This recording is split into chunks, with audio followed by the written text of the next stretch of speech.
سورج کی کرنیں چاروں اور پھیلتی آسمان کو روشن کر رہی تھی اور اس کی روشنی آپ کے کمرے میں کھڑکی کے پاس کھڑی مہر گل کے حسین مگر اداس چہرے پر پڑ اسے تنگ کر رہی تھی، مگر وہ اتنی گہری سوچوں میں تھی کہ اسے ذرا بھی احساس نہیں ہوا۔ آدھی رات بھیانک خواب کی وجہ سے اس کی آنکھ کھلی اور پھر اس کے بعد وہ بالکل بھی سو نہیں سکی تھی۔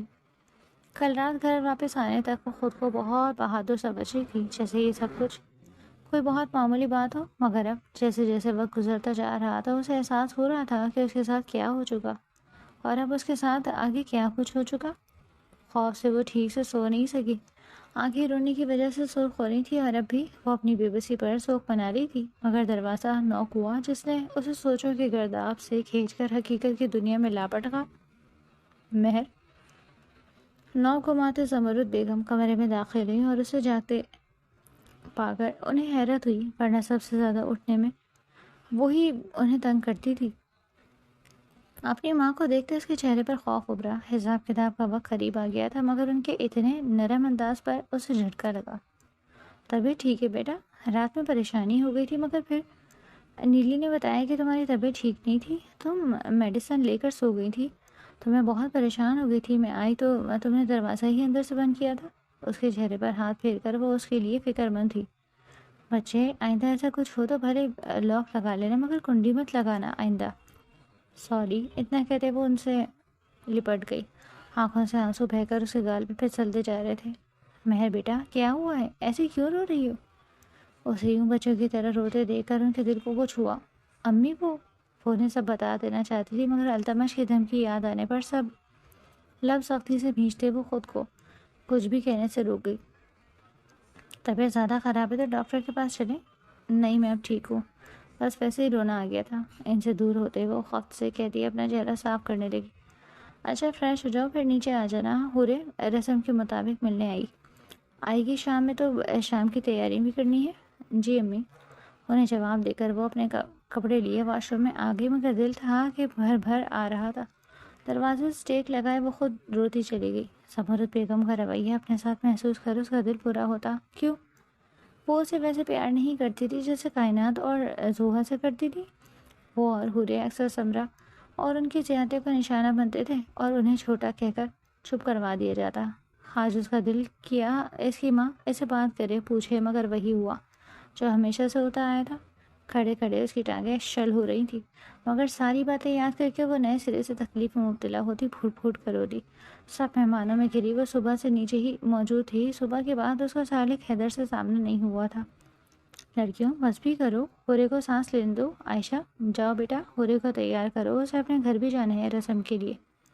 جی امی، مسکرا کر کہتی وہ ہورے کو سب سے درمیان سے اٹھاتے اس کے کمرے میں آ گئی۔ بتاؤ کون سا ڈریس پہنو گی؟ کوئی سا بھی دے دیں، آہستگی سے کہتے وہ بیڈ پر بیٹھ گئی۔ جب عائشہ نے تعجب سے ہورے کو دیکھا، کوئی سا بھی مطلب؟ سالک نے بتایا نہیں کہ کون سا ڈریس پہننا ہے؟ حیرت کا مظاہرہ کرتی وہ ہورے کو شرمندہ کر گئی۔ نہیں سوری، شاید مجھے نہیں پوچھنا چاہیے تھا۔ دراصل جب میری شادی ہوئی تو فراز تو بالکل ہی میرے دیوانے ہو گئے تھے، ایک لمحے بھی مجھے اکیلا نہیں چھوڑ رہے تھے، ہر دعوت سے پہننے کے لیے کپڑے وہ ہی سلیکٹ کرتے۔ اتنا کر کہتے اس نے ہورے کا چہرہ دیکھا جہاں سوائے معصومیت کے کچھ بھی نہیں تھا۔ تم سے ایک بات پوچھوں ہورے؟ الماری بند کرتے وہ اس کے سامنے آ کر بیٹھی تو ہورے نے سر ہلایا۔ رات کیسی گزری؟ جی، عائشہ کے سوال پر وہ اس کا منہ دیکھنے لگی۔ میرا مطلب ویڈنگ نائٹ تھی تو سب ٹھیک تھا نا؟ عائشہ کا پوچھنے کا انداز ایسا تھا ہورے کا چہرہ شرم سے سرخ لال ہو گیا۔ اسے اپنے کانوں سے دھواں نکلتا محسوس ہوا اور اس کے چہرے پر یہ رنگ دیکھ کر عائشہ کا رنگ اڑا۔ کل رات سالک گھر کب آیا؟ میں نے تو دیکھا تھا وہ کافی دیر تک گھر نہیں آیا۔ دل میں دعا کرتی اس نے ایک اور سوال کیا تھا اور ہورے کو سمجھ نہیں آ رہا تھا کہ وہ اسے کیا جواب دے، کیونکہ اس بات کو جواب تو اسے بھی نہیں معلوم تھا کہ وہ کب کمرے میں آیا۔ بتاؤ نا ہورے۔ جی ہورے، آپ تیار نہیں ہوئی ابھی تک؟ کمرے میں آتے سالک نے اس کی مشکل آسان کی تھی۔ یہ کیا؟ آپ ابھی تک ایسے ہی بیٹھی ہیں؟ گھر والوں سے ملنے نہیں چلنا کیا؟ جی جلدی سے تیار ہو جائیں، جلدی جائیں گے تو ہی جلدی گھر واپس آئیں گے نا۔ مسکرا کر اس کا گال سہلاتا جہاں اسے شرم سے گلنار کیا گیا تھا، وہیں عائشہ کے دل پر اس کا یہ روپ دیکھ سانپ لوٹے۔ سالک، میرا ہی تھوڑا لحاظ کر لو، میں بھی یہی ہوں۔ او سوری، میں نے آپ کو دیکھا نہیں حورے، آج میں آپ کو بتاؤں کہ کون سا ڈریس پہننا ہے۔ وہ ایک بار پھر عائشہ کو اکثر نظر انداز کرتے تھوڑا سا جھکا حورے سے پوچھ رہا تھا، جو اس کے پوچھنے پر اس بات میں سر ہلا گئی۔ الماری سے اپنی پسند کے ڈریس حورے کو تھماتے وہ بیڈ پر بیٹھ گیا، جب حورے چینج کرنے کے لیے ڈریسنگ روم کی جانب بڑھ گئی۔ ڈریسنگ روم کا دروازہ بند کرتے اس نے اپنے دل پر ہاتھ رکھا، جبکہ دوسرا ہاتھ اس کے گال پہ تھا۔ دل کی رفتار ٹرین سے بھی زیادہ تیز تھی۔ عائشہ کے سامنے سالک کا اس طرح کرنا، نہیں، یہ سب ٹھیک نہیں ہے، میں انہیں دھوکہ نہیں دے سکتی۔ چہرہ ہاتھوں میں چھپائے وہ سسکی۔ سالک اور زہرا بیگم کے ہمراہ وہ اپنے گھر واپس ان سے ملنے آئی تھی۔ وہ اس وقت گل اناری رنگ کے جارجٹ کی فراک پہنے ہوئی تھی، جس پر دھاگوں سے باریک کام کیا گیا تھا، جبکہ فراک اور دوپٹے کے کارنر پر کریشے کا کام تھا۔ ہاتھوں میں پھر بھر بھر چوڑیاں، لائٹ میک اپ اور جولری کے نام پر زیادہ۔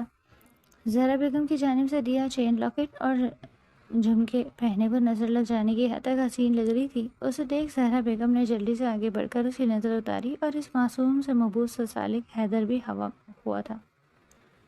اس کے سامنے وہ سر جھکائے بیٹھی تھی۔ تائمی، مہر کہاں ہے؟ خود پر پڑتی سالک حیدر کی نظروں سے کنفیوز ہوتے اس نے آہستہ سے زمرد بیگم سے پوچھا۔ انکھیں بتانے پہ وہ اٹھ کر مہر کے کمرے میں آئی، جو بستر پر روندے منہ پڑی نہ جانے کیا سوچ رہی تھی۔ مہر حورے کے پکارنے پر فوراً سے اپنے آنسو صاف کرتے وہ سنبھل کر بیٹھی۔ حورے کب آئی؟ میں انتظار کر کے کچھ دیر پہلے ہی کمرے میں آئی تھی۔ چہرے پر مصنوعی مسکراہٹ لائے وہ خود کو نارمل ظاہر کر رہی تھی۔ مہر، مجھ سے تو جھوٹ نہ بولو۔ اس کے پاس بیٹھتے حورے نے اس کے ہاتھ تھامے۔ کیا ہوا ہے؟ کسی نے کچھ کہا ہے؟ تائی امی، تائی ابو؟ نہیں، بالکل بھی نہیں، بس کل کی وجہ سے اتنی تھکان ہو گئی تھی کہ رات تک اتنا سر درد ہو رہا تھا، امی سے پوچھ لے اگر یقین نہیں آ رہا تو۔ اس کی بات پر حورے نے سر ہلاتے اسے زور سے حق کیا۔ دونوں کے درد ایک جیسے، مگر دونوں کو یہ درد چھپانا تھا، دنیا سے، ایک دوسرے سے اور خود سے بھی۔ خود کو نہ تھکاؤ اتنا۔ تو بتا، سب ٹھیک ہے؟ سالک بھائی کیسے ہیں؟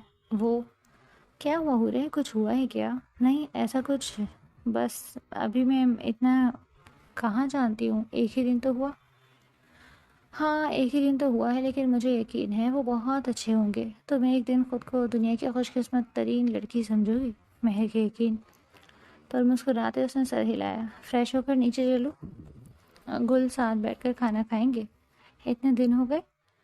حورے وہ جو بیڈ سے اٹھ رہی تھی، مہر کے پکار پر اس نے گردن موڑ کر اسے دیکھا۔ غلط انسان سے جدائی تکلیف دیتی ہے، مگر ایک اچھے انسان کا ساتھ سارے زخم منجمد کر دیتا ہے۔ مہر گل کی بات پر حورے کا دل دھک سے رہ گیا۔ اس نے خوفزدہ نظروں سے مہر گل کو دیکھا۔ گل؟ وہ خوف سے اس کے پاس بیٹھتے اس کا ہاتھ تھام گئی۔ مجھے نہیں پتا تھا گل، مجھے کچھ نہیں پتا۔ حورے میں جانتی ہوں اور بہت کچھ جانتی ہوں، لیکن اب وقت گزر گیا، تم اب سالک حیدر کی بیوی ہو، اور اگر اسے شکست دینی ہے تو تمہیں سالک بھائی سے محبت کرنی ہوگی۔ مہر اپنے ایک لفظ پر زور دے کر کہتی اسے سمجھا رہی تھی، جس پر وہ مہر سر ہلا گئی۔ ایک بہترین ڈنر کے بعد چائے کا دور چلا۔ سب کو باتوں میں مصروف دیکھ کر حورے اٹھ کر اپنے کمرے میں آ گئی تھی۔ وہ نہیں چاہتی تھی کہ کچھ بھی اس کے چہرے سے آیا ہو۔ کمرے میں داخل ہوتے وہ مڑی، مگر سامنے بیڈ پر بیٹھے ارمغان خان کو دیکھ کر وہ طوفانوں کی زد میں آئی۔ کیا وہ حورے؟ مجھے دیکھ کر جھٹکا لگا کیا؟ تم؟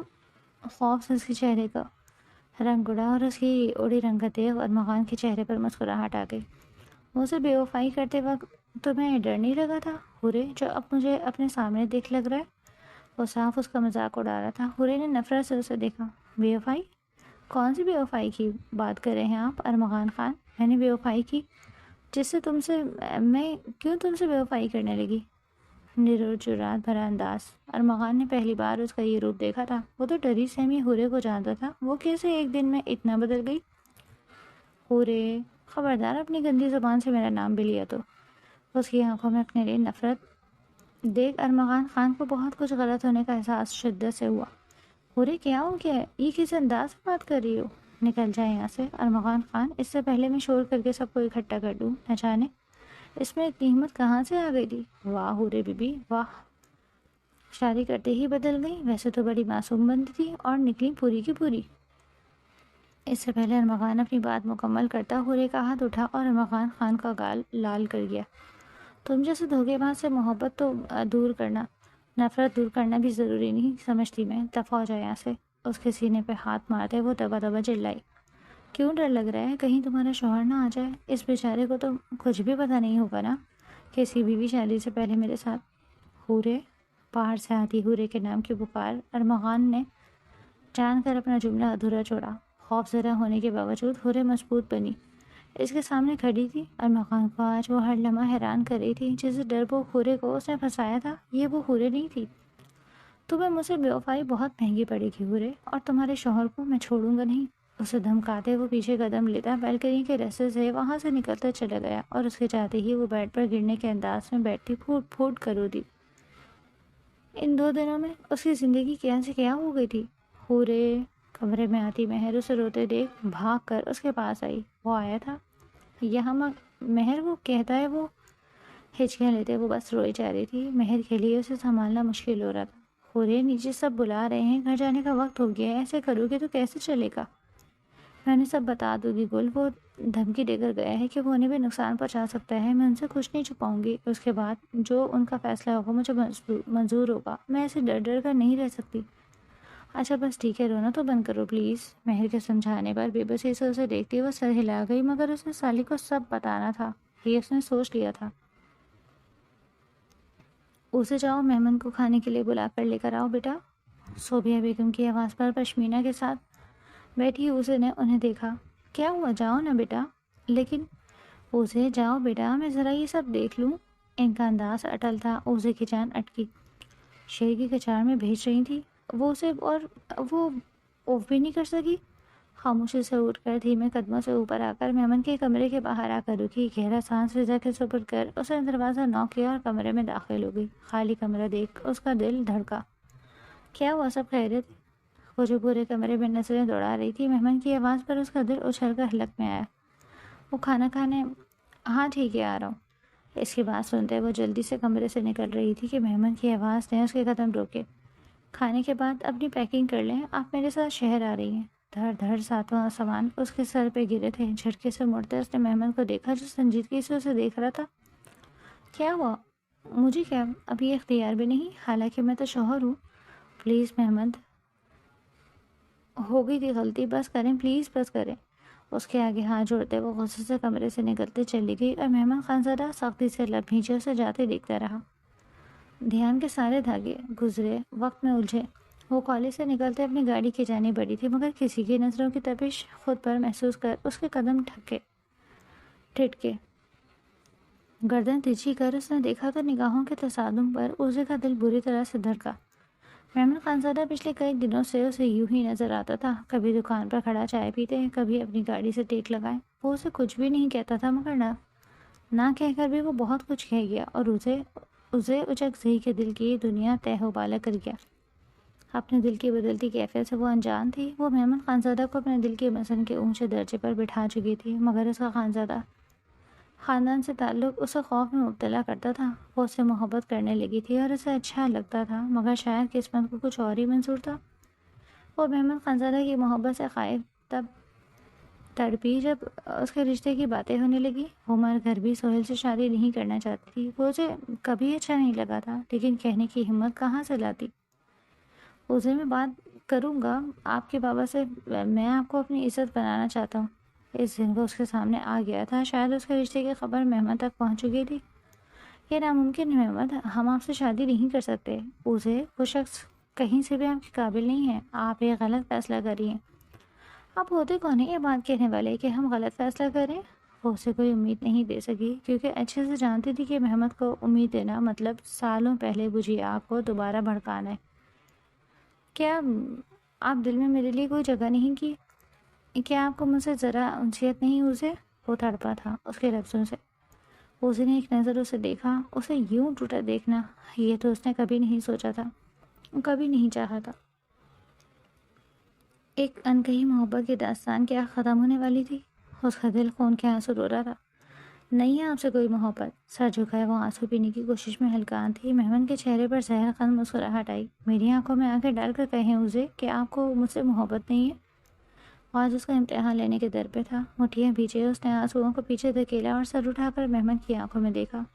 تیرے آنکھوں میں ڈوب کر ابھرا۔ مہمان دل دھڑکا۔ مجھے آپ سے محبت نہیں ہے مہمان خانزادہ، مل گیا آپ کو؟ اس سے پہلے وہ مزید کچھ کہتی، مہمان ہاتھ اٹھاتے اسے کچھ بھی کہنے سے روک گیا۔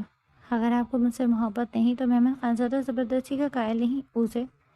مگر ایک بات یاد رکھیے گا، جتنی ہمت مجھے انکار کرتے ہوئے دکھائی ہے نا، اسی طرح غلط اور صحیح کے وقت بھی دکھائیے گا، تو مہمان خانزادہ کو فخر ہوگا آپ پر، اور اگر ڈر کر سہم کر بیٹھ جائیں گی اس دن مہمان خانزادہ آپ سے محبت کرنا چھوڑ دے گا۔ اسے کہتے وہ رکا نہیں تھا، مگر جاتے جاتے وہ اسے گل کا دل بھی اپنے ساتھ لے گیا تھا۔ اس کے جانے کے بعد اسے اپنا آپ سوائے ایک خالی جسم کے اور کچھ نہیں لگا۔ مردہ قدموں سے وہ گھر میں آتے اپنے کمرے میں بند ہو گئی۔ آسو کا دن تھا، آج اسے اپنی ادھوری محبت کا ماتم منانا تھا۔ مہمان کیا ہوا؟ تو کچھ پریشان لگ رہا ہے۔ قمر کب سے اسے پریشان دیکھ رہا تھا۔ کافی دیر جب مہمان کچھ نہیں بولا تو قمر اس کے سامنے آیا۔ کیا ہوا؟ سر اٹھا کر قمر کو دیکھتے مہمان نے سوال کے بدلے سوال کیا۔ سہیل خان سے منگنی ہو رہی ہے اس کی۔ کون سہیل خان؟ قمر الجھا، اور پھر جیسے کچھ یاد آنے پر اس نے جھٹکے سے مہمان کو دیکھا۔ وہ سہیل خان جس پر ریپ کا الزام۔ مہمان کے پیچھے لب قمر نے اپنی بات ہی ادھوری چھوڑ دی۔ مہمان یہ ناممکن ہے، ایسے کیسے کر سکتی ہے وہ؟ سہیل کہیں سے اس کے قابل نہیں ہے تو بتانا نا انہیں کچھ بھی کہنا۔ تجھے لگتا ہے وہ میرا یقین کرے؟ تو اب کیا کرنا ہے مہمان؟ وہ مجھ سے محبت نہیں کرتی قمر۔ تو کیا؟ تو مہمان الجھا۔ تو انہیں اس ذلیل انسان کے ساتھ ان کی زندگی برباد کرنے دے گا؟ تو کیا کروں؟ جا کر لڑوں ان سے تاکہ وہ بدنام ہو جائے؟ لیکن مہمان میں نے سوچ لیا ہے مجھے کیا کرنا ہے، تو فکر مت کر۔ اس کے دماغ میں تیزی سے چل رہا تھا۔ وہ اچھے سے جانتا تھا کہ سہیل خان نے اگر اچکزئی خاندان میں رشتہ جوڑا ہے تو ضرور اس کے پیچھے کوئی بڑا مقصد ہے، اور وہ اس مقصد کو جان بھی گیا، لیکن بہت دیر سے۔ حویلی میں آج سبھی لوگ مزار پر جا رہے تھے، جبکہ اوزے کی طبیعت تو کئی روز سے خراب تھی، محبت چھوڑی تھی۔ یہ حال تو ہونا ہی تھا۔ حویلی میں ملازمین بھی تھے، مگر اس حویلی میں اس کا دم گھٹ رہا تھا، اس لیے بنا کسی کو کچھ بھی بتائے وہ حویلی کے پچھلے حصے کی جانب گئی۔ ٹھنڈی ٹھنڈی ہوا دل کو سکون بخش رہی تھی۔ سورج غروب ہو چکا تھا اور اب آسمان سیاہ چادر اوڑھے ہوئے سامنے تھا۔ سامان کو دیکھتے اس کی سوچیں اس ستمگر کی جانب گئیں جس نے ایک بار بھی پلٹ کر اسے دیکھا تک نہیں تھا۔ دل میں ہوک سی اٹھی تھی کہ اچانک اس کے لگا کسی نے اس کی گردن کو چھوا۔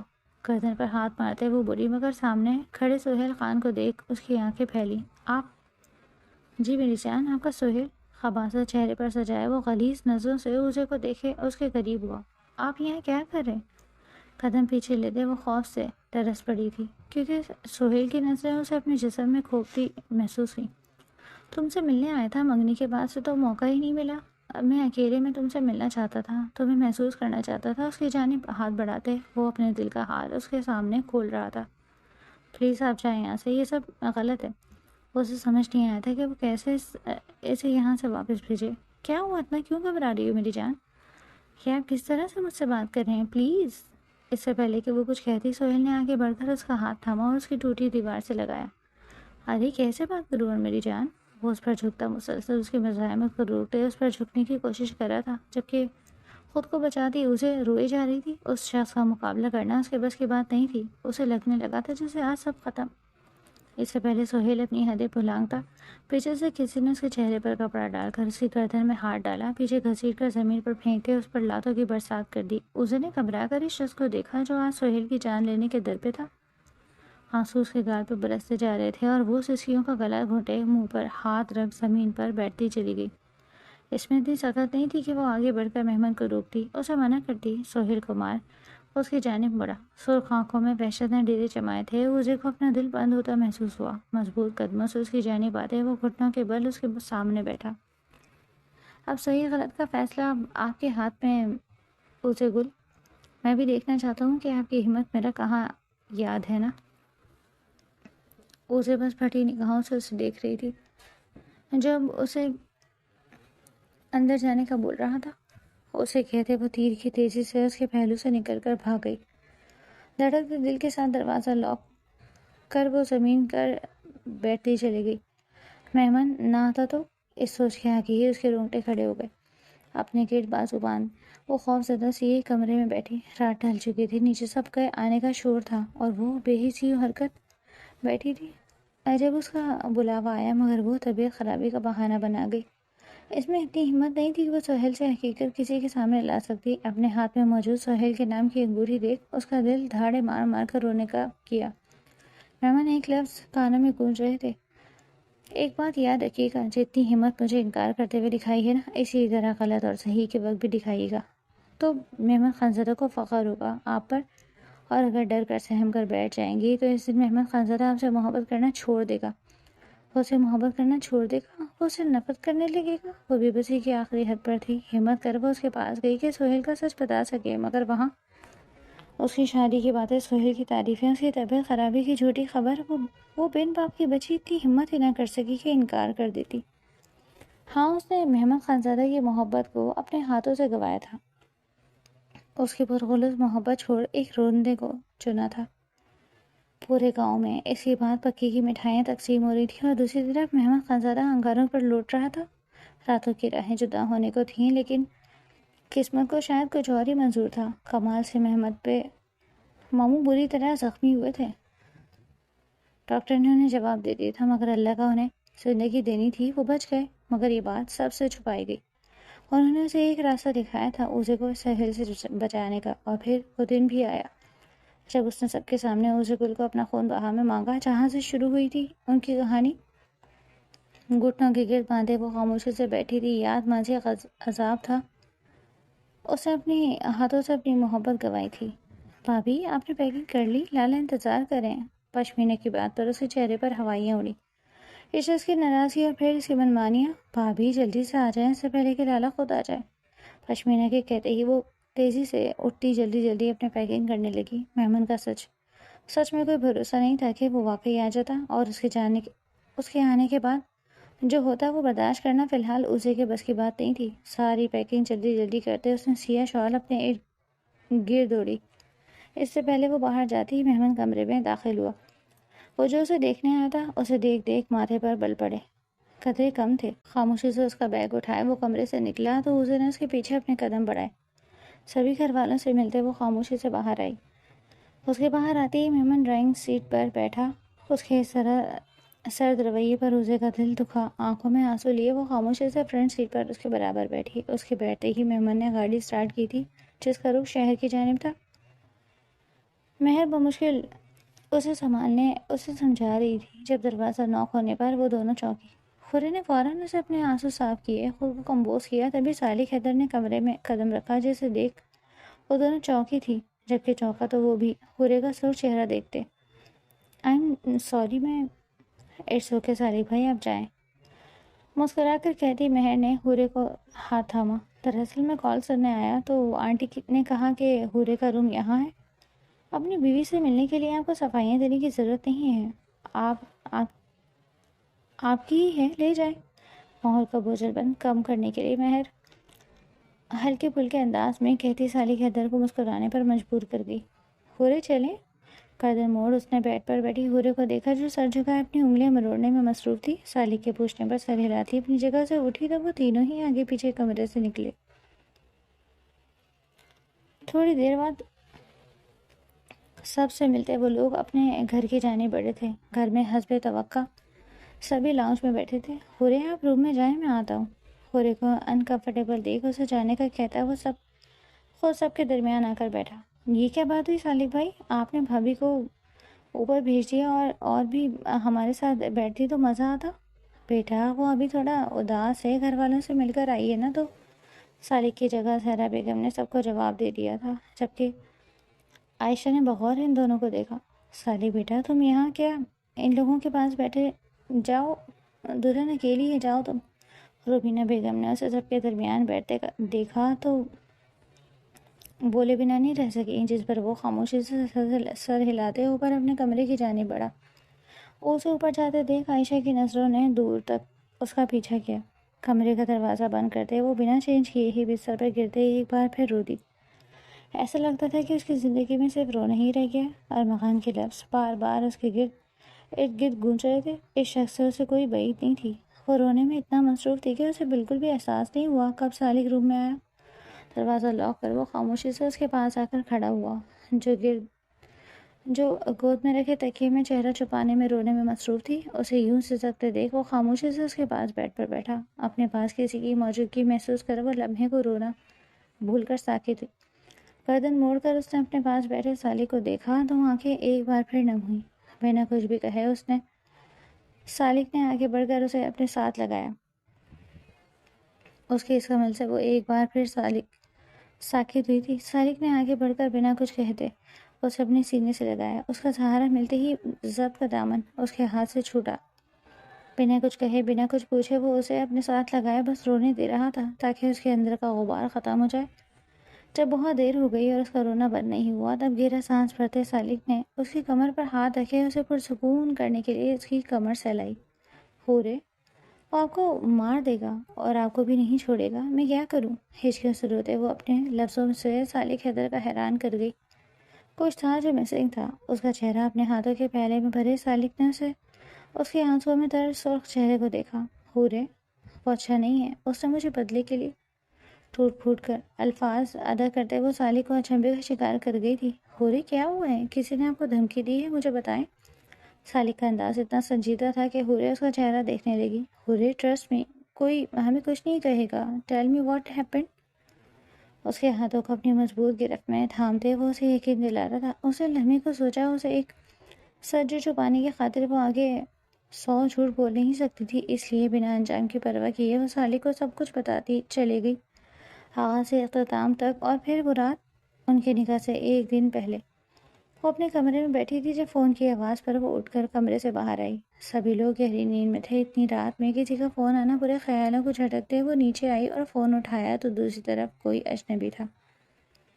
واچ مین کے پاس ایک پیکٹ ہے آپ کے لیے جس میں آپ کے سارے سوالوں کے جواب ہیں، اسے دے کر واپس اسی جگہ پر رکھ دیجیے گا۔ بنا اس کا جواب سنے وہ اجنبی فون رکھ چکا تھا۔ وہ شخص کس بارے میں بات کر رہا تھا اسے بالکل اندازہ نہیں ہوا، مگر دل میں جا کے تجسس کے ہاتھوں وہ شال اپنے گیٹ لپیٹے گھر سے باہر آئی تو واچ مین کو گہری نیند میں سویا پایا، جبکہ گیٹ کے پاس بلیک شاپر میں کوئی چیز تھی۔ بنا کو سوچے وہ اس شاپر کو اٹھاتے بھاگ کر واپس اپنے کمرے میں آئی اور دروازہ اچھے سے لاک کر وہ بیڈ پر آ کر بیٹھی۔ اس کے سامنے وہ شاپر تھا۔ دھڑکتے دل اور کپکپاتے ہاتھوں سے اس نے وہ شاپر کھولا تو اندر موبائل دیکھ کر اس نے حیرت سے موبائل کو دیکھا جس کا لاک ان تھا اور وال پیپر پہ لکھا تھا اوپن گیلری۔ دل تیزی سے دھڑک رہا تھا۔ فوراً سے پہلے وہ گیلری میں گئی جہاں کوئی 4 سے 5 ویڈیوز تھیں، مگر توجہ جس چیز نے کھینچی تھی وہ تھی ارمغان خان کی ان ویڈیوز میں موجودگی۔ پہلی ویڈیو اس نے کھولی تو اسے لگا آسمان اس پر آ کر گرا ہو۔ ارمغان اپنے دوستوں کے ساتھ اسے بدنام کرنے کی پلاننگ کر رہا تھا۔ ایک کے بعد ایک ویڈیو کھلتی گئی۔ ارمغان خان کا سیاہ و مکروہ چہرہ اس کے سامنے آتا چلا گیا۔ دل بری طرح سے ٹوٹا تھا۔ یہ کیسا کھیل کھیلا گیا تھا اس کے ساتھ اور کیوں؟ وہ شخص اسے بدلے کے لیے استعمال کر رہا تھا اور کس بدلے کی خاطر؟ اس سب سے وہ انجان تھی۔ اپنی محبت کا سوگ مناتے اس نے ارمغان خان کی محبت کو اسی وقت اپنے دل سے نکال پھینکا تھا۔ یہ شاید وہ محبت اس کے دل میں کبھی تھی ہی نہیں۔ سالک کے سامنے بیٹھی وہ بولتے بولتے رکی اور روئے روئے سرخ نگاہیں اٹھا کر سالک کو دیکھا۔ دل میں ڈر بھی لگا تھا کہ اس کا ری ایکشن کیا ہوگا، مگر دوسری جانب جامع سکوت تھا۔ آئی ایم سوری ہورے۔ بس اسے ایک بار پھر رونے کی تیاری پکڑتے دیکھ سالک نے نفی میں سر ہلاتے اس کا چہرہ ہاتھوں کے پیالے میں بھرا۔ آپ جو سزا دیں گے مجھے منظور ہے۔ آپ مجھے ڈانٹیں گے، ماریں گے، اف تک نہیں کروں گی، مجھے معاف کر دیں پلیز۔ میں ہچکیوں سے کہتے وہ انجانے میں اپنے معصوم حسن سے سالک حیدر کا دل پگھلا رہی تھی۔ بس اتنا کیسے رو رہی ہیں آپ؟ انگوٹھی کی مدد سے اس کے گالوں پر بہتے آنسو صاف کر وہ اتنا نرمی سے بولا کہ ہورے نے تعجب سے اس شخص کو دیکھا۔ آپ مجھے ڈانٹ کیوں نہیں رہے؟ مجھ سے کچھ پوچھ کیوں نہیں رہے؟ مجھے سزا کیوں نہیں دے رہے؟ سر کرتے وہ ہاتھ کی پشت سے بے دردی سے اپنے گال صاف کرنے لگی، مگر تبھی سالک نے اس کا ہاتھ اپنی گرفت میں لیا۔ آپ چاہتی ہیں میں آپ کو ڈانٹوں، سزا دوں؟ اس کے پوچھنے پر اس نے جلدی سے اس بات میں سر ہلایا۔ آپ کو پتہ ہے ہورے، نکاح ایک بہت مضبوط رشتہ ہے اور پھر جب ایک بار اس رشتے میں بن جائے تو کوئی چیز اسے نہیں توڑ سکتی سوائے ہمارے۔ اور ویسے بھی جنہیں چن لیا جاتا ہے نا، ان سے سوال جواب نہیں کیے جاتے، انہیں اعتماد کی ڈور تھمائی جاتی ہے، انہیں تحفظ کا احساس دلایا جاتا ہے، ان کی حفاظت کی جاتی ہے، ان کے کردار پر تبصرے نہیں کیے جاتے، انہیں الزام نہیں دیے جاتے، باہیں واں کر ان کا کھلے دل سے استقبال کیا جاتا ہے۔ وہ ٹھہر ٹھہر کر نرمی سے کہتا اسے حیران کر گیا، کیا وہ اتنے اچھے شخص کے قابل تھی؟ لیکن آپ مجھے سزا دے دیں پلیز۔ اس کی سزا والی بات پر معنی خیزی سے مسکراہٹ سالی کے چہرے پر آئی۔ سزا مانگ رہی ہیں، لیکن میری دی ہوئی سزا آپ برداشت نہیں کر سکیں گی۔ اس کے چہرے پر آئے بالوں کا کان کے پیچھے کرتے وہ ہلکا ہلکا آگے ہوتے اس کے چہرے پر جھکا تو ہمارے شرم کے حورے کا چہرہ سرخ ہوا۔ پیچھے ہوتے وہ گرنے کو تھی جب سالک نے اس کی کمر میں ہاتھ ڈال کر اسے اپنی جانب کھینچا۔ کٹی ڈال کی طرح گرتی وہ سالک کے سینے سے لگی، دھڑکنوں کے اس میں لاب پر جہاں سالک مسکرایا تھا حورے کی جان ہتھیلی میں آئی۔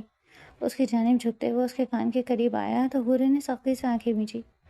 سب بھول جائے ماضی میں کیا ہوا، اس سے ہمیں کچھ لینا دینا نہیں۔ یاد رکھیں حال اور مستقبل میں آپ سالک حیدر کی ہیں اور اس کی ہی رہیں گی۔ حورے کے کان کی لبوں سے چھوتا وہ پیچھے ہوا اور ایک نظر اس کے چہرے پر ڈال اپنے بے لگام ہوتے جذبات کی پکار پر لبے کہتے وہ اس کے چہرے پر جھکتا، اس کی سانسوں پر اپنا قبضہ جما گیا۔ اس کے اس عمل پر حورے کی آنکھیں پھیلی، وہیں سالک کے ہر پرشدت بھرے لمس پر اس کی شرط وہ مضبوطی سے تھام گئی۔ گھوٹ گھوٹ اس کی سانسوں کو خود میں اتارتا وہ اس نازک وجود میں کھو گیا۔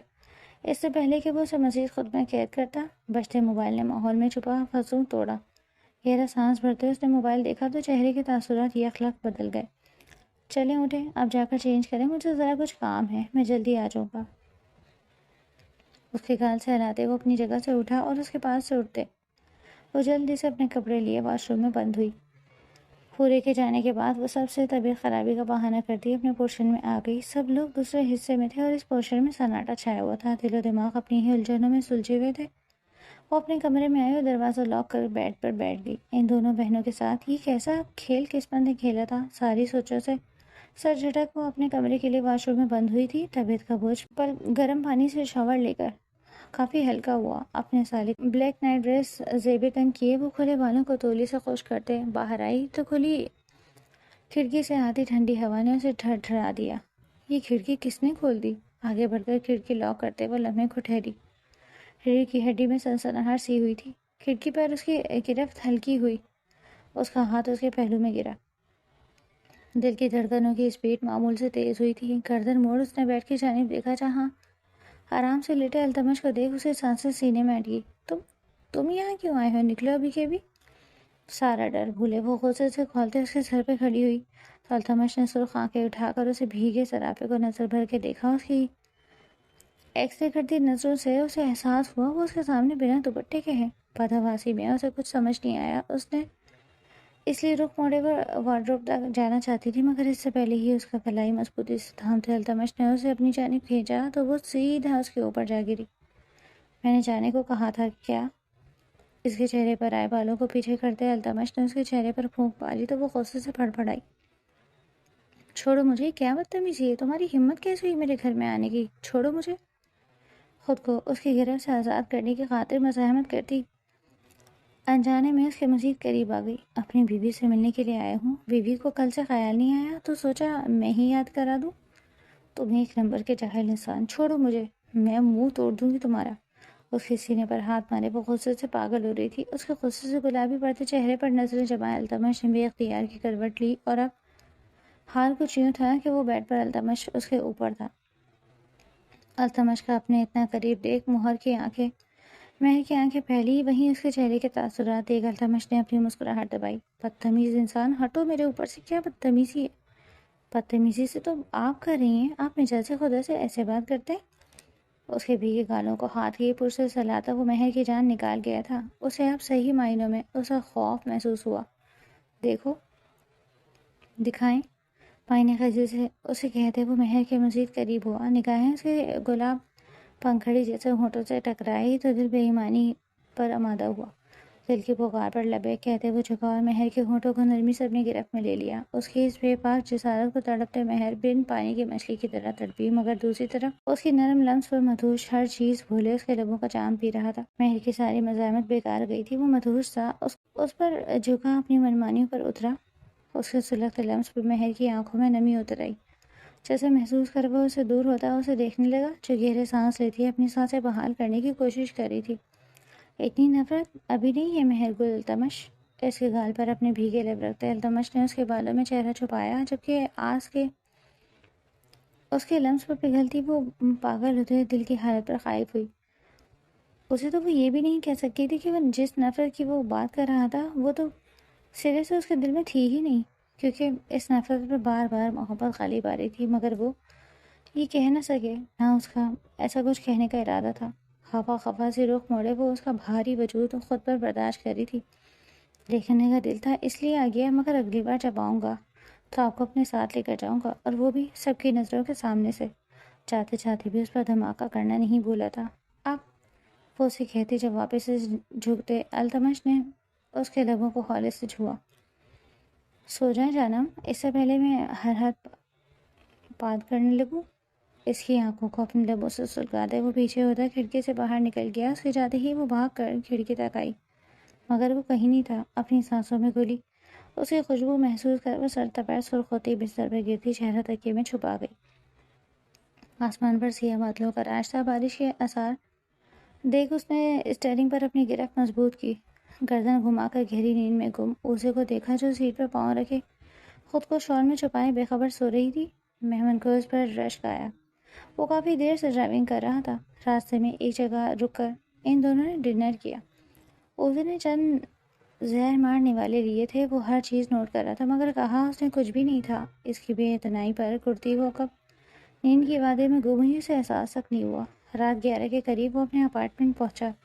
اوزے اٹھے، گاڑی سے اترنے سے پہلے اس نے اوزے کو جگایا، مگر وہ تو لگتا تھا ساری نیند آج ہی پوری کرنا چاہتی ہے۔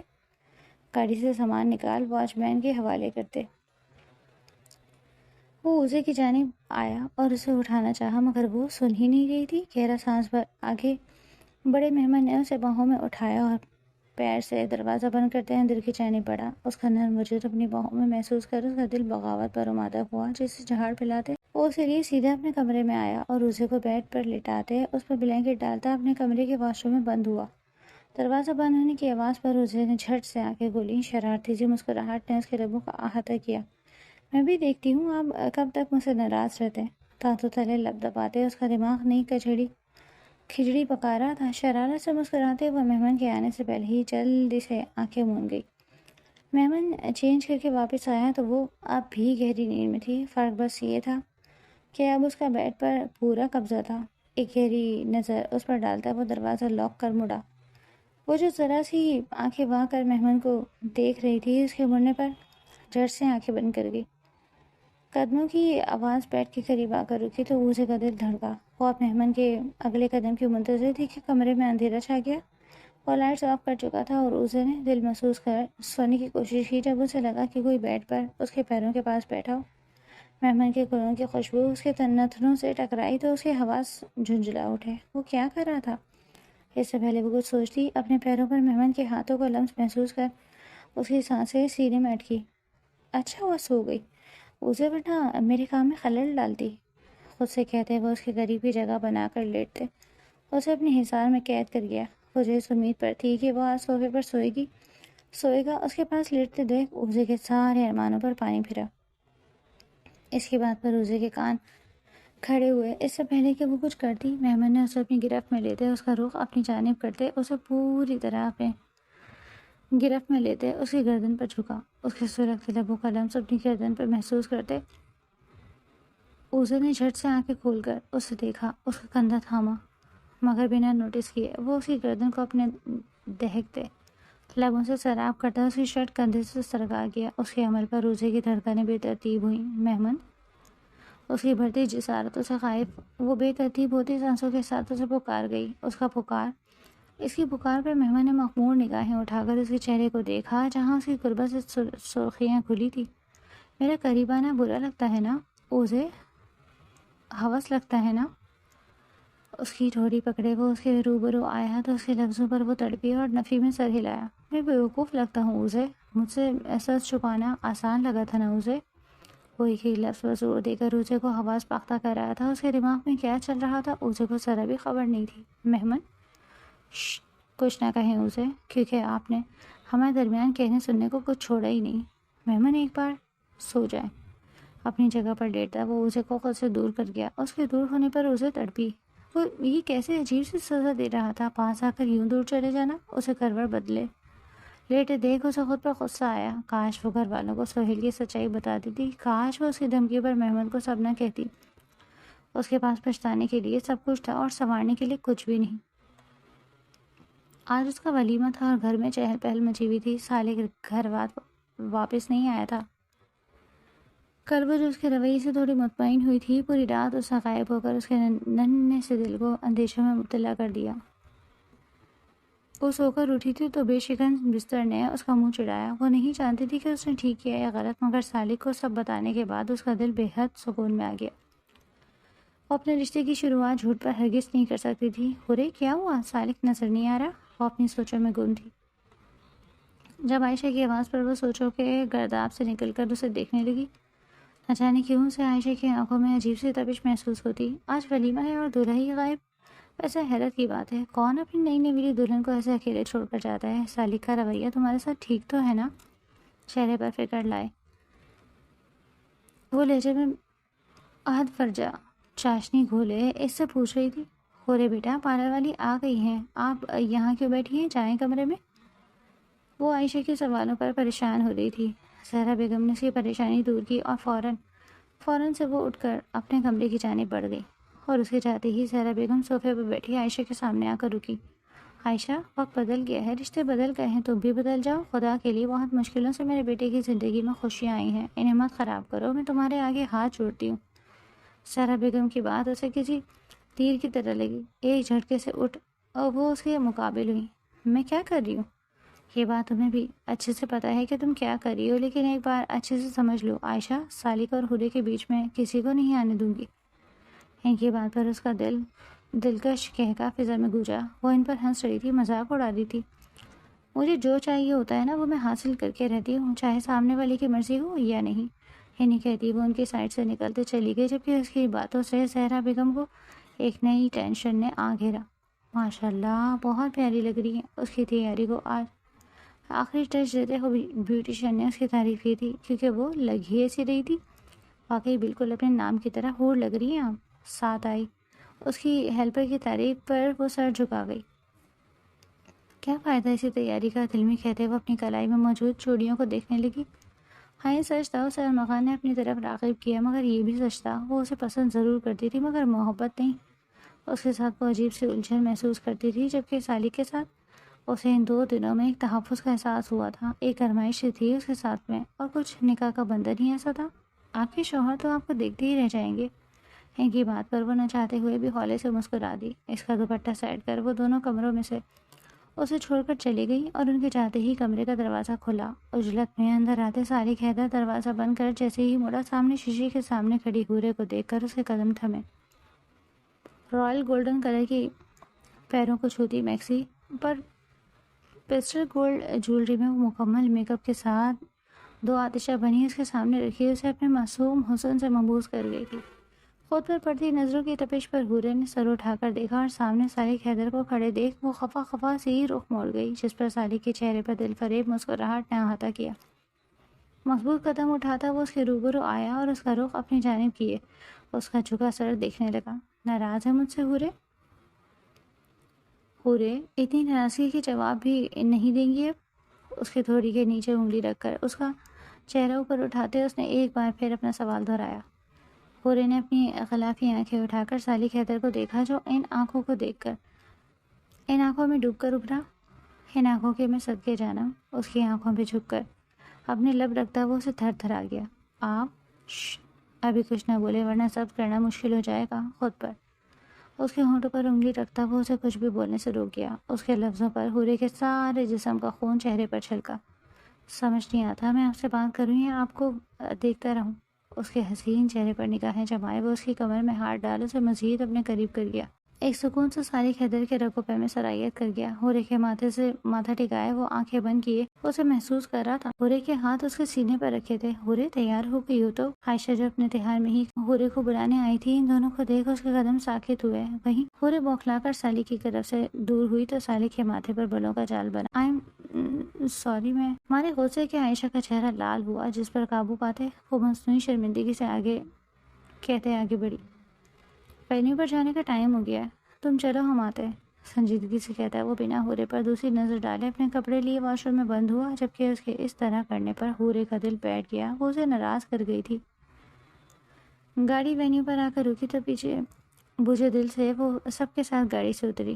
کوئی اور وقت ہوگا تو وہ خوشی خوشی یہاں آتی، مگر جو طوفان اس کی زندگی میں آیا تھا وہ اس کی ساری خوشیاں اپنے ساتھ بہا لے گیا۔ سب کے ساتھ وہ اندر داخل ہوئی تو اسے حورے اسٹیج پر گمسم بیٹھی نظر آئی۔ اس کی بات یاد آئی تو جلدی سے اسٹیج پر حورے کے پاس آئی۔ مہر اسے اپنے سامنے دیکھ وہ فوراً سے اس کے گلے لگی۔ کیا وہ سب ٹھیک ہے نا؟ سب ٹھیک ہے، میں نے انہیں سب بتا دیا ہے مہر۔ پھر انہوں نے کہا ہے کہ انہیں ماضی سے کوئی فرق نہیں پڑتا۔ حوری کی بات پر اس نے سکون کا سانس لیا۔ بس اب تم بھی سب بھول جاؤ اور اپنے اور صالح بھائی کے بارے میں سوچو۔ مگر میں نے انہیں ناراض کر دیا مہر، منہ بس فرو کر کہتی وہ مہر کے چہرے پر مسکراہٹ لے آئی۔ اب کیا کر دیا؟ مہر کے پوچھنے پر اس کا چہرہ سرخ ہوا تھا، وہیں سب سمجھتے مہر معائنہ خیزی سے مسکرائی۔ بتا بھی دو، میں کسی کو نہیں بتاؤں گی۔ مہر اس کی دہائی پر وہ کھلکھلا کر ہنس پڑی اور وہیں دور اسٹیج پر نظر جمائے بیٹھے التمش خانزادہ کے چہرے کے زاویے بگڑے۔ میرے سامنے تو اتنی خوش مزاجی کا مظاہرہ نہیں کیا جاتا، آپ اپنی شکل بھی تو دیکھیں نا۔ اس کے کندھے پر ہاتھ رکھتے سالک نے شرارت سے کہا تو بیٹھے مہمان کے چہرے پر مسکراہٹ آئی۔ میری شکل تو اس سے تو پیاری ہی ہے، اگر تو دوست نہ ہوتا تو یہ شادی بھی نہ ہو رہی ہوتی۔ التمش کے دل جلے انداز پر اب کے ان دونوں کو کہکا گونجا۔ بھابھی کو کیوں نہیں لایا؟ التمش کے چلے انداز کو نظر انداز کر سالک نے محمد کی جانب رخ کیا جو اس کے ذکر پر کندھے اچکا گیا۔ بھائی معاف بھی کر دے، اب انہیں ایسی بھی کیا سزا دینا؟ تم دونوں میرے دوست ہو یا اپنی بھابھی ہیں بھائی؟ چل کر کہتے اس نے اپنے دونوں کو گھورا۔ دیکھ بھائی، ابھی ہم بھابھی کے بھائی ہیں اور ان کی وکالت کریں گے۔ ہاں تو کرو وکالت، میں ذرا اسٹیج کی طرف جا کر اپنی پیاری سی بہن کو شادی کی مبارک تو دے آؤں۔ حورے کو دیکھتے التمش کی آنکھیں نم ہوئیں۔ ان دونوں نے اپنی بہن کی کمی تو بہت محسوس کیا اور حورے کو دیکھ ان دونوں کا دل ہی نرم ہوا۔ حورے ان سے ملنے کے دوست ہیں۔ حورے کو مہر سے باتوں میں مگن دیکھتی سالک کی آواز پر سر اٹھا کر اس نے سالک کے دائیں بائیں کھڑے محمد اور التمش کو دیکھا جو مسکراتی نظروں سے اسے دیکھ رہے تھے۔ حورے کی نظروں کے تعاقب میں مہر نے دیکھا تو اس کا دل لمحے کو دھڑکنا بھول گیا۔ سامنے کھڑے التمش کو دیکھا، اس کی سانسیں سینے میں اٹکی، جبکہ وہ تو ایک نظر مہر پر ڈالتا حورے کی جانب متوجہ ہو چکا تھا۔ خوش رہو ہمیشہ، اس کے سر پہ باری باری ہاتھ رکھ ان دونوں نے دعا دی جس پر حورے کی آنکھیں نم ہوئی۔ بھائی ہو کر بھی اس نے کبھی بھائی کی بات محبت نہیں محسوس کی تھی، اور آج جب ان دونوں نے اس کی سر پہ ہاتھ رکھا تو وہ ایک تحفظ کا احساس اسے ہوا۔ اسٹیج سے اتر وہ واپس اپنی سیٹ پر آ کر بیٹھ گئی۔ اب باقی سب حورے سے مل رہے تھے۔ التمش کو یہاں دیکھ خوف سے اس کا دل بیٹھے جا رہا تھا۔ آپ کو آپ کی امی بلا رہی ہیں۔ وہ کوئی لڑکی تھی جو اس کے پاس آئی۔ میری امی کہاں ہیں؟ انہوں نے کہا کہ وہ پارکنگ میں اپنی شال لینے جا رہی ہیں، آپ کو بلایا۔ وہ لڑکی اپنی بات کہہ کر جا چکی تھی۔ اس کے جاتے ہی وہ اتنی پارکنگ کی جانب بڑھی کہ اچانک پورا ہال اندھیرے میں ڈوب گیا۔ امی! خوف زدہ ہو کر اس نے اپنی ماں کو پکارنا چاہا جب کسی نے اس کے ہونٹوں پر اپنے ہاتھ رکھ کر اس کی بولتی بند کی۔ جانا، مجھ سے خفا کیوں ہے یار؟ التمش کی آواز پر مہر کی آنکھیں پھیلی۔ ہاتھ ہٹا رہا ہوں، اگر شور کیا تو میں آپ کو لے کر بھاگوں گا یہاں سے۔ اس کے ہونٹوں پر سے ہاتھ ہٹاتے وہ کچھ کہنا چاہتا تھا جب اس کا موبائل رنگ ہوا۔ میسج پڑھ اس کے ماتھے کی رنگیں ابھری۔ آپ سے رات آ کر بات کروں گا، ابھی جانا ضروری ہے۔ اس کے کان کے قریب سرگوشی کرتے اس کی کن پٹی پر اپنا سلگتا لمس مہکاتا وہ لمبے ڈگ بھرتا وہاں سے نکلتا چلا گیا۔ پارکنگ میں آ کر اس نے سب سے پہلے محمد کا نمبر ڈائل کیا۔ وہ شخص اپنی حرکتوں سے باز نہیں آ رہا تھا۔ اب وقت آ گیا ہے اسے مزہ چکانے کا۔ تو اکیلے کچھ نہیں کرے گا، یہ ہماری جنگیں مل کر لڑیں گے، تو انتظار کر میرا۔ محمد اسے انتظار کا کہتا فون رکھ گیا۔ جبکہ محمد کا انتظار کرتے اس نے اسٹیئرنگ پر سر ٹکا کر آنکھیں موندی تو ماضی کی تلخ یادیں اس کی یادداشت کے پردے پر چلتی اس کی رگوں میں دوڑتے خون میں ابال پیدا کر گئی۔ محمد کے آتے ہی وہ کسی کو سبق سکھانے کے لیے روانہ ہوئے تھے، جبکہ دوسری طرف صوفے پر بیٹھا ارمغان حورے کا اغوا کرنے کی پوری پلاننگ کر چکا تھا۔